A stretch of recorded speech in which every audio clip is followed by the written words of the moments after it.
70이 훨씬 넘으신 어떤 할아버지가 어느 날 속이 계속 더부룩하고 너무 답답해서 그래서 병원을 찾게 되었습니다.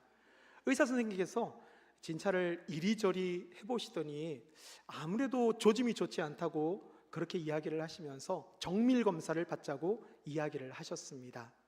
그리고 정밀 검사를 받고 검사 결과가 나오기 하루 전날이었습니다. 할아버지는 너무 검사 결과가 궁금하고 또 답답하기도 해서 병원에 전화를 거셨습니다. 그런데 마침 자신을 진찰했던 그 의사 선생님이 전화를 받으시는 겁니다.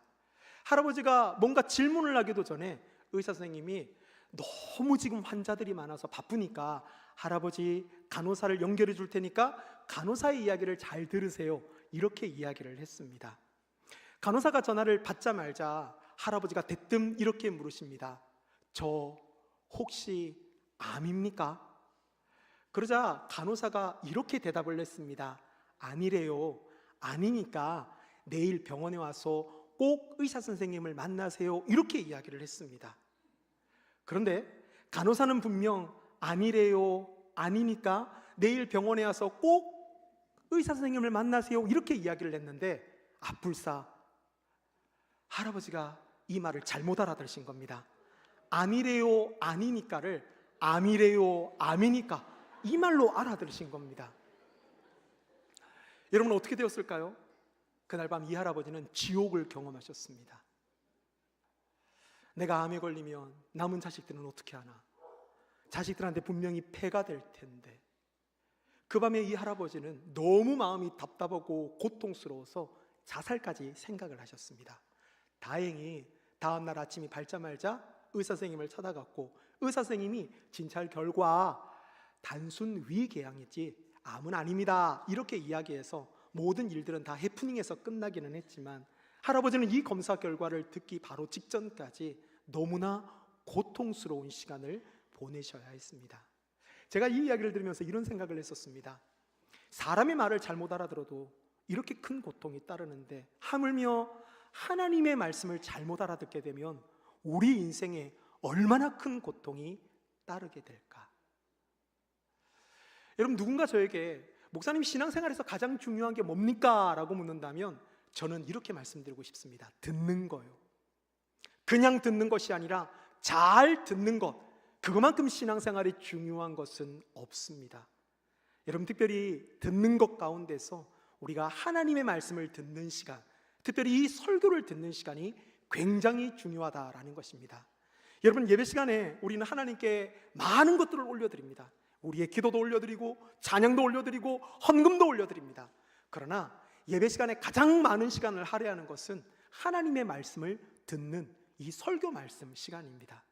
중요한 건 한국교회 많은 성도들이 설교를 그토록 오랫동안 들어왔음에도 불구하고 설교를 어떻게 들어야 되는지, 어떻게 설교를 듣는 것이 바르게 설교를 듣는 것인지에 대해서는 제대로 교육받지 못하고 예배를 드리는 경우가 허다하다라는 것입니다. 우리는 참 많은 설교 말씀을 듣고 삽니다. 여러분 그렇지 않습니까? 제가 한번 계산을 해봤습니다. 한 성도가 60년 정도를 신앙생활을 한다고 했을 때 그때 도대체 몇 번 정도의 설교를 듣게 되는 걸까? 이분이 주일 성수를 꼬박꼬박 열심히 하시는 분 같은 경우에는 60년 동안 주일 성수를 잘하면 3100번의 설교를 듣게 되는 겁니다. 근데 이분이 주일 오후에 3대 예배까지 빠지지 않는 분이다. 그럼 6000번 정도의 예배를, 설교 말씀을 듣게 되는 거죠. 거기다 조금 더 열심히 있어서 주중에 금요기도회나 수요 예배까지 참석하시는 분이다. 그러면 9000번에서 12000번 정도의 설교를 듣습니다. 그리고 매일은 아니지만 일주일에 적어도 한 번 정도는 새벽 예배에 참석한다. 그러면 15000번 정도의 설교를 듣는 것이고, 그리고 너무 설교 듣는 일에 좋아서 팟캐스트나 유튜브를 통해서 다른 분의 설교까지 듣고 있다. 그럼 대략적으로 성도들은 60년 평생을 살아가는 동안 2만 번 가량의 설교를 듣게 되는 겁니다. 여러분 묻고 싶습니다. 설교를 왜 듣습니까? 뭔가 채우기 위해서 듣습니까? 궁금해서 듣습니까? 의외로 많은 성도들이 내가 왜 설교를 듣는지 잘 모르고 듣는 경우가 많이 있습니다. 성경은 우리가 설교를 듣는 이유가 단순한 지식 축적 의미가 아니라고 이야기를 합니다. 그렇다면 우리는 설교를 왜 듣는 걸까요? 예수님은 요한복음 10장 3절에서 이렇게 말씀하십니다. 너희가 설교를 통하여서 내 음성을 듣고 이 음성을 통하여서 내 백성인지 아닌지를 판단하는 중요한 시금석이 된다라고 말씀하십니다. 요한복음 10장 3절은 우리에게 이렇게 말씀해 주고 있습니다. 양은 내 음성을 듣는다. 내 양은 내 음성을 듣는다. 여러분, 그것뿐입니까? 요한복음 8장 47절 말씀에 보면 우리 주님께서 이렇게 말씀하십니다. 하나님께 속한 자는 하나님의 말씀을 듣는다. 무슨 말입니까? 설교 듣기를 통하여서 우리는 내가 하나님의 백성인지 아닌지를 판단할 수 있는 중요한 시금석을 얻게 된다라는 것입니다. 그것뿐만이 아닙니다. 여러분, 우리는 설교 듣기를 통하여서 점점 더 하나님 앞에 가치 있고 아름다워지는 변화의 삶을 살아가게 됩니다. 화면을 보시면 여러분 이미지 한 장이 나오고 있죠. 위에 있는 이미지를 우리는 변질이라고 이야기하고요, 아래에 있는 이미지를 우리는 변화라고 이야기합니다.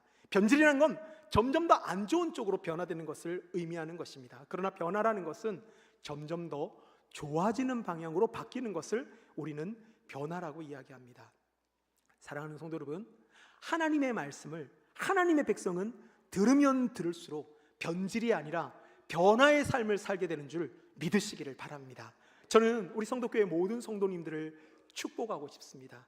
여러분이 평생 예배를 통해서 들리는 설교 말씀을 잘 들어서 변질의 삶이 아니라 점점 더 좋아지는 변화의 삶을 살아갈 수 있는 우리 착한 성도교회 모든 성도님들 다 될 수 있기를 예수님의 이름으로 축복합니다. 오늘부터 다음 주까지 오늘 저는 이 예배 시리즈의 설교 가운데서 설교 듣기, 설교 우리가 어떻게 들어야 되는가라는 주제를 가지고 하나님의 말씀을 좀 나눠봤으면 좋겠습니다. 특별히 이 설교 듣기의 주제는 4가지의 대지로 구성되어져 있습니다. 첫 번째 대지는요, 목회자의 설교는 과연 하나님의 말씀인가? 두 번째 대지는요, 설교를 들을 때 도대체 성도에게는 어떤 일이 일어나는가? 세 번째는요, 설교를 들을 때 도대체 무엇이 방해가 되는가? 마지막 4번째는요, 설교는 그렇다면 어떤 마음으로 들어야 하는가? 오늘은 여러분 첫 번째 시간이니까 앞에 있는 2가지의 대지를 가지고 여러분들과 함께 하나님의 말씀을 좀 나눠봤으면 좋겠습니다. 첫 번째입니다. 목회자의 설교는 과연 하나님의 말씀인가? 여러분, 좀 도발적인 질문 아닙니까? 평생을 목회자의 설교를 듣고 지금까지 살아오셨는데 여러분 생각하실 때 목회자의 설교는 과연 하나님의 말씀이라고 인정할 수 있을까요? 강단에서 제가 설교를 하고 있지만 사실 회중석에 앉아있는 여러분들 가운데는 저보다 학식도 높고 더 많은 교육적인 혜택을 누리신 분들이 많이 계십니다. 어쩌면 저보다도 성경 지식이 더 깊은 분들이 계십니다. 그런데 이렇게 연약하고 부족한 목회자가 전하는 말씀을 우리는 과연 하나님의 말씀이라고 인정할 수 있을까요? 성경은 하나님의 말씀에는 3종류의 말씀이 있다고 이야기합니다. 첫 번째는 경배의 대상으로서의 하나님 말씀입니다. 우리 입에 담아봤으면 좋겠습니다. 한번 따라하겠습니다. 경배의 대상으로서의 하나님 말씀. 사랑하는 성도 여러분, 우리 인생에 있어서 경배의 대상으로서의 하나님 말씀은 딱 한 분밖에 계시지 않습니다. 그분은 요한복음 1장이 말하는 영원한 로고스이신 하나님, 말씀이 육신이 되신 우리와 함께 하시는 임마누엘이신 하나님, 그분이 바로 우리 주 예수 그리스도이십니다. 우리는 이분만 경배합니다. 우리는 이분에게만 온전한 예배를 올려드립니다. 아멘이십니까? 이것이 바로 경배의 대상으로서의 하나님, 우리 주 예수 그리스도이십니다. 근데 두 번째 하나님 말씀이 있습니다. 그건 정황모호한 하나님 말씀입니다. 따라하겠습니다. 정황모호한 하나님 말씀. 여러분, 정황모호한 하나님 말씀은 무엇일까요? 그건 바로 성경입니다. 여러분, 성경은 우리에게 구원의 길을 분명하고 명확하게 제시한 정황모호한 하나님 말씀입니다. 아멘이십니까? 그런데 우리가 오해하지 말아야 될 것, 정황모호한 하나님 말씀을, 성경을 우리는 경배의 대상으로는 삼지 않는다라는 것입니다. 이것이 바로 이슬람과 기독교인들의 가장 다른 점입니다. 이슬람은요, 그들의 경전인 코란을 경배의 대상으로 삼습니다. 그래서 이슬람 교도들의 집에 가보면은 자신의 집의 가장 높은 곳에 자신들의 경전인 코란을 올려놓습니다. 그리고 조금 더 열심히 있는 사람들은 그 경전 앞에 머리를 숙여 절합니다. 그러나 우리는 아무도 그렇게 하지 않습니다. 성경에 누가 절을 합니까?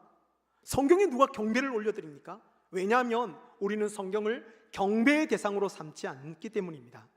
여러분, 성경은 우리에게 정황무오한 하나님 말씀이라는 것을 믿음으로 고백할 수 있는 우리 모두가 될 수 있기를 축복합니다.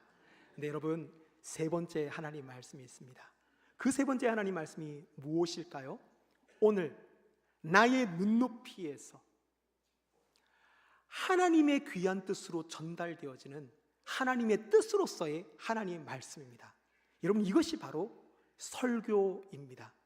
하나님께서 우리와 똑같은 연약한 인간들을 통하여서 대표해서 인간 목회자를 세우시고 그 목회자를 통하여서 하나님께서 우리에게 우리가 알아들을 수 있도록, 우리가 알아듣기 쉽도록 우리의 눈높이에서 증거되어지는 말씀, 그 말씀이 바로 하나님의 뜻으로서 오늘 나에게 전달되어지는 하나님의 뜻으로서의 말씀, 곧 설교다라는 것입니다. 그럼 여러분, 설교에 대한 잘못된 기대를 버릴 수가 있어야 됩니다. 그 기대는 도대체 무엇입니까? 설교자가 설교를 아무리 잘한다고 해서 경배의 대상으로 삼아서는 절대로 안 됩니다. 나는 이 목사님 설교 아니면 안 돼. 여러분, 그런 건 없습니다. 그럴 수 없습니다. 목회자가 아무리 설교를 잘한다 하더라도 그 목회자는 말씀을 섬기는 종일 뿐, 그가 결코 경배의 대상으로서 하나님 말씀은 아니어야 한다라는 것입니다. 두 번째는 정황무오한 하나님 말씀을 기대하는 것입니다. 여러분, 제가 실수가 많은 연약한 인간이라는 것 알고 계시죠? 제가 어떨 때 여러분들에게 설교를 할 때 잘못된 예화를 사용할 수 있습니다. 잘못된 통계치를 사용할 수 있습니다. 물론 저는 설교 말씀을 최선을 다해서 우리 성도교회 성도들에게 정말 좋은 말씀을 준비하기 위해서 일주일 내내 고민하면서 애쓰고 준비해서 연습해서 여러분들에게 증거를 하지만, 여러분과 똑같은 인간 목회자이기 때문에 사랑하는 성도 여러분, 제가 전하는 말씀 가운데 여러분 오류가 있을 수 있고 연약한 부분이 있을 수 있다라는 것입니다. 그러므로 여러분, 목회자의 설교를 들을 때는 잘못된 기대감, 경배의 대상이나 정황무오할 것들을 기대하는 것들은 여러분 잘못된 기대감입니다. 그러면 우리는 목회자의 설교를 들을 때 어떤 기대감을 가져야 될까요? 하나님께서 연약한 인간 목회자를 통하여서 나의 눈높이에서 오늘 나에게 말씀하시는 하나님의 뜻으로서의 하나님 말씀이다. 여러분, 이것이 바로 설교의 정체성인 것입니다. 저는 우리 성도교회 모든 성도님들이 여러분 설교에 대한 바른 기대감을 갖고 말씀을 들을 수 있기를 간절히 축복합니다. 여러분, 신약 성경에 보면 이런 간절한 기대와 성경적인 기대감을 가지고 말씀을 들었던 대표적인 두 교회의 이야기가 소개되어지고 있습니다. 첫 번째 교회는요, 데살로니가 교회 성도들이었습니다. 데살로니가전서 2장 13절에 있는 말씀 우리 함께 한 목소리로 읽도록 하겠습니다. 이름으로 시작.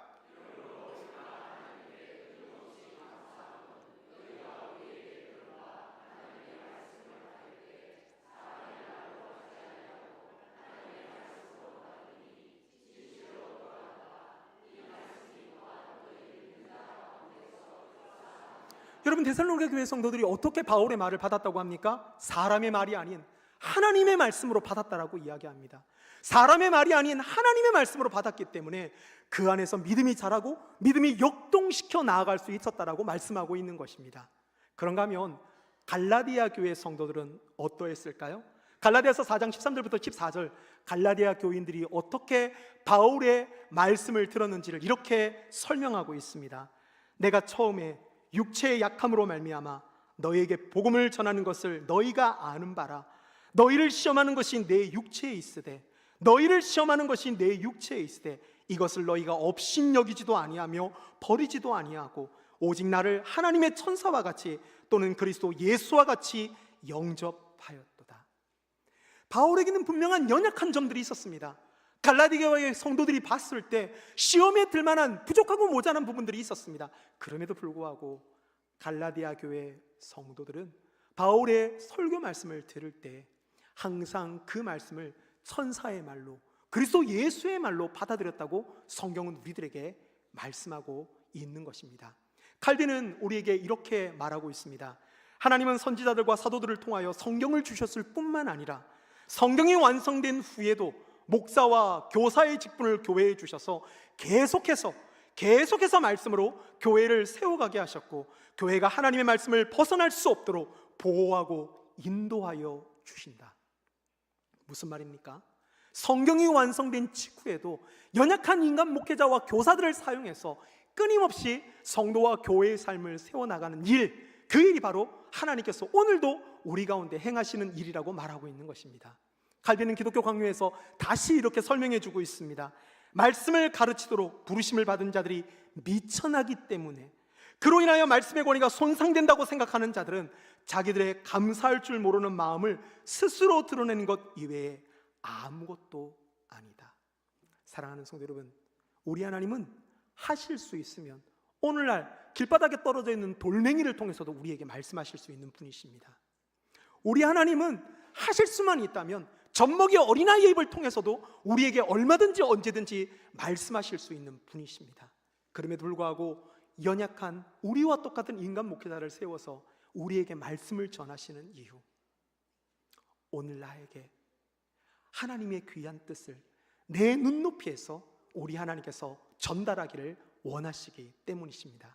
저는요, 우리 성도교회 모든 성도님들이 이 강단에서 하나님의 말씀이 선포될 때 그 말씀을 사람의 말이 아닌 하나님의 말씀으로만 알아들을 수 있기를 예수님의 이름으로 축복합니다. 지난 금요일 금요 기도회 때 영국에서 사역하시는 김남진 선교사님께서 오셔서 말씀을 전하셨습니다. 이분은 뇌출혈로 4개월 동안 죽을 사경을 넘기신 분이셨습니다.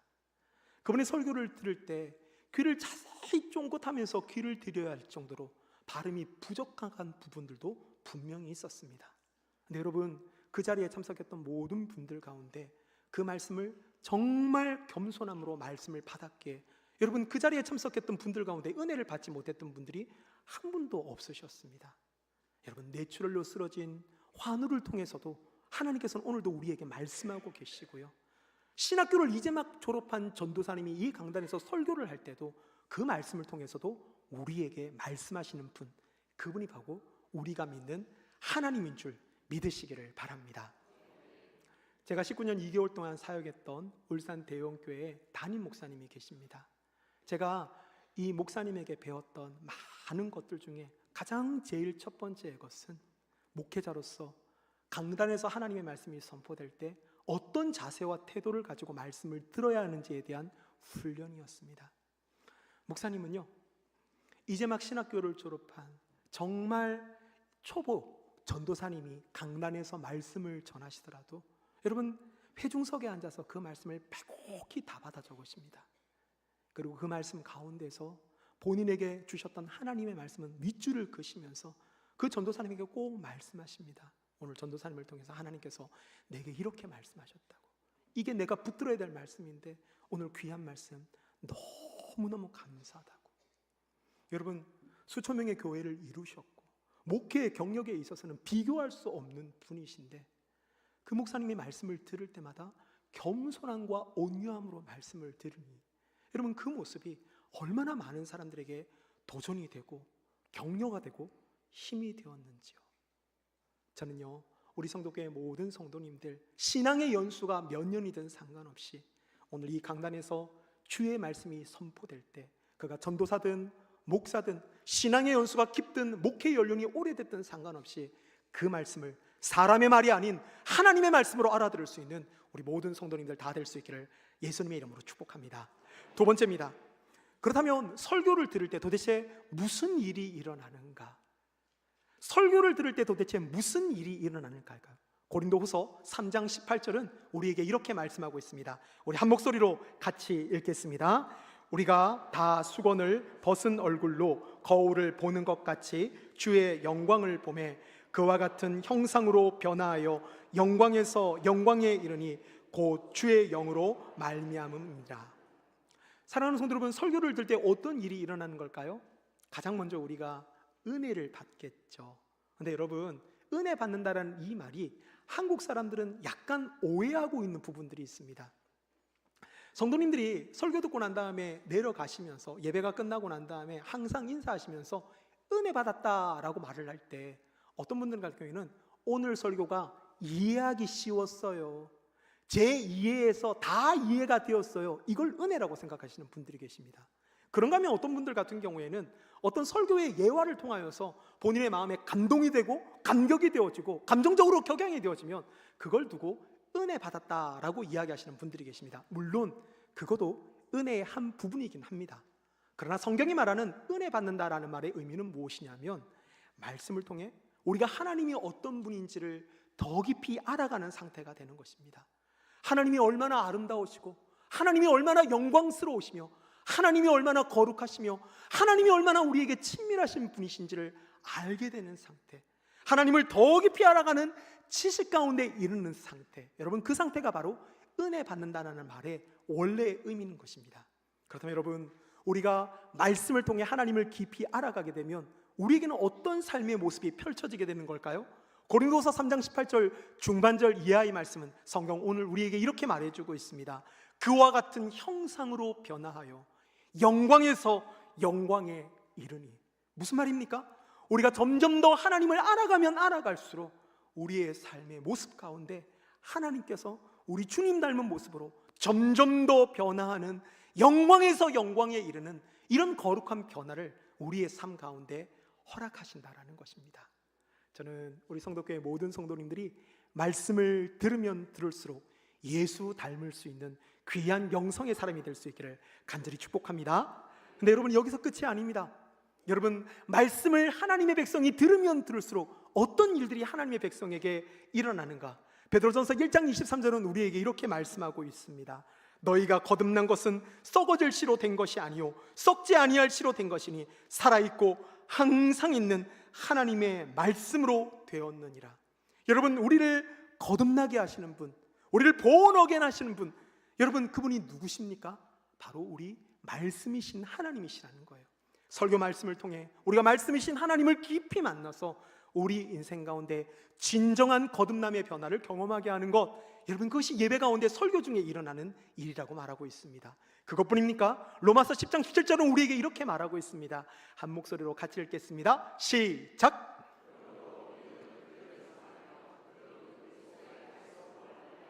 아멘. 여러분, 말씀을 들으면 들을수록 우리가 믿음이 자라기 시작합니다. 믿음의 큰 부자가 되어지는 것입니다. 여러분, 이것이 바로 하나님의 백성이 하나님의 말씀인 설교를 들을 때 나타나는 일들입니다.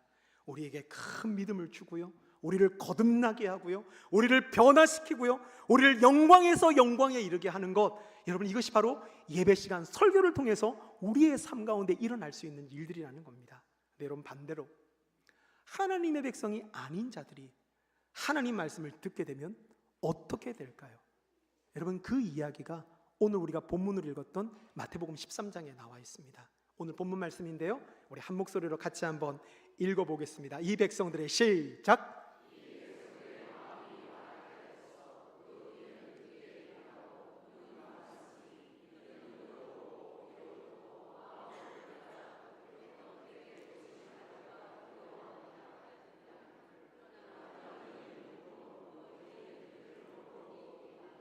화면을 그대로 두시고요, 여러분 오늘 이 본문에는 하나님의 주권과 인간의 책임 두 가지가 함께 나오고 있습니다. 먼저 인간의 책임 부분들을 보면 어떻습니까? 말씀을 들을 때 합당치 않는 자세와 태도를 가지고 말씀을 받게 되면 점점 더 우리의 마음은 완악한 쪽으로 바뀐다고 이야기를 합니다. 그리고 더 나아가서 우리는 말씀을 듣는 것이 계속 습관화되어지면 눈도 귀도 완전히 감겨져서 하나님의 말씀을 도저히 들을 수 없는 상태가 된다라고 말씀하고 있는 것입니다. 여러분, 개혁신학교의 교수인 R.C. 스프롤 교수는 이 부분들을 이렇게 해석을 했습니다. 마태복음 13장에 있는 말을 그가 번역한 내용입니다. 잘 들어보십시오. 만약 너희가 내 말 듣기를 원하지 않는다면 나는 너의 귀를 제거해 버릴 것이다. 만약 너희가 나 보기를 원하지 않는다면 거룩한 것에 대해 너희의 눈을 멀게 할 것이다. 만약 너희가 나에게 사랑의 마음을 주지 않는다면 나는 너희의 마음을 돌과 같이 만들 것이다.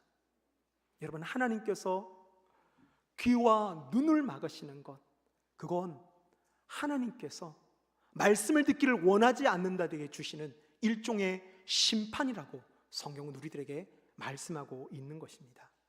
그러므로 설교를 들을 때 마음이 완악해지고 강팍해지고 더 딱딱해지는 상태가 된다. 여러분, 그것은 바로 하나님의 일종의 심판이라는 것을 여러분 기억할 수 있어야 됩니다. 오늘 이 자리에서 설교를 듣는 가운데 은혜도 받지만 심판도 받는다는 것을 혹시 여러분 알고 계십니까? 지금 내 마음의 상태가 어떠냐에 따라서 이 말씀을, 나를 향한 하나님의 말씀을 듣는 분도 계시지만, 그래서 은혜 받는 분도 계시지만, 그렇지 않고 계속 들으면 들을수록 완악해지고 딱딱해지고 강팍해지는 사람들, 여러분 하나님의 심판을 받고 있는 중이라는 것입니다. 웨스트민스터 대요리 문답 28문에서는 이렇게 이야기를 합니다. 이 세상에서 받는 죄의 형벌은 내적으로 마음의 굳어짐, 타락한 지각, 강한 유혹, 마음의 고집, 양심의 공포와 부끄러움, 정욕 같은 것인데, 이 중 마음의 굳어짐, 즉 하나님의 말씀을 거부하는 불신의 상태는 현세에서 죄인이 받는 죄의 형벌이다. 우리 성도교회 모든 성도님들은 이 강단에서 말씀이 선포될 때마다 아무도 심판받지 않고 은혜만 받을 수 있기를 간절히 축복합니다. 말씀을 들을 때마다 완고한 마음, 완악한 마음이 아니라 부드럽고 따뜻한 마음, 순종하는 마음, 기꺼이 그 말씀대로 살고자 하는 마음이 우리 안에 불처럼 일어나는 착한 믿음의 백성들 다 되시기를 예수님의 이름으로 축복합니다. 말씀을 맺겠습니다. 제가 이번 한 주 설교를 준비하면서 계속 붙들고 읽었던 말씀이 히브리서의 말씀입니다. 히브리서는 우리들에게 하나님의 말씀을 어떤 자세와 태도로 들어야 되는지를 명확하고 분명하게 말씀하시는 말씀이기 때문입니다.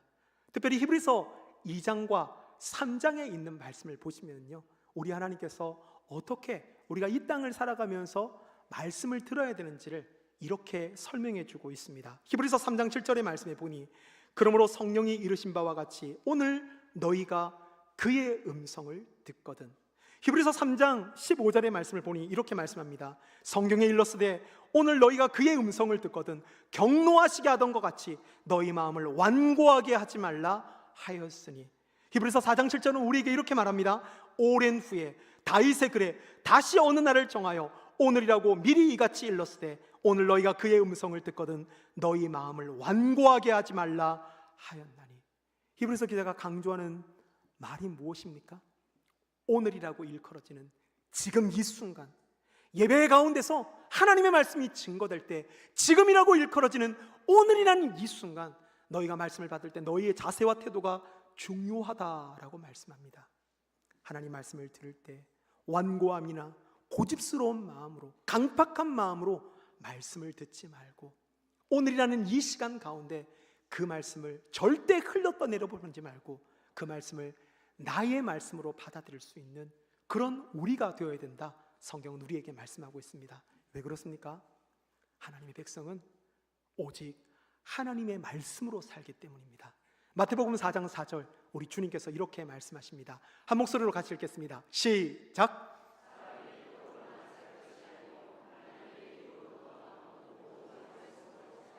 아멘이십니까?